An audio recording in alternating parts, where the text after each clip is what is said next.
Una d'elles és una aplicació que li dèiem iBosc, una aplicació informàtica que el que permetrà serà a la nostra gent podrà veure a través d'un mòbil, podrà veure en tot moment quan se produeixi un incendi quines infraestructures tenim a prop, des dels medis que s'aniran moguent fins als punts d'aigua en els quals podem accedir. Per enguany també, que és el que anem a presentar ara, tenim una nova base d'operacions aquí a Sant Bonet, hem invertit uns 100.000 euros i ens permetrà estar en molt millors condicions, fer també determinades actuacions d'entrenament, etc.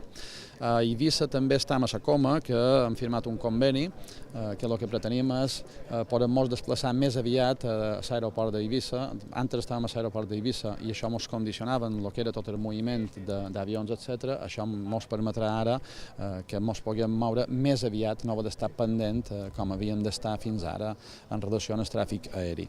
Hem incorporat també 3 noves càmeres de vigilància. Sabeu que mantenim 22 puestos de vigilància, com sempre, que són en personal, però ja en tenim fins a 4 o 5 que són en càmeres. Són 24 hores, lògicament, de vigilància i a la vegada hem canviat els monitors de les nostres instal·lacions a Ibanat de cara a tenir la millor resolució possible. I com a ja darrera mesura per enguany de lo que hem anat veient és consolidar el que són els efectius necessaris per la lluita contra incendis.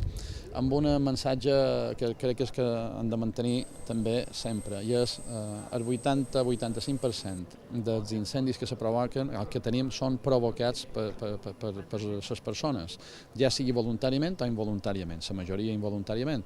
Per tant, se tracta d'enviar un missatge molt clar de que s'ha d'estar molt, però que molt alerta i de forma molt responsable. Ara tenim uns dies que plou, però duim un any molt, però que molt sec.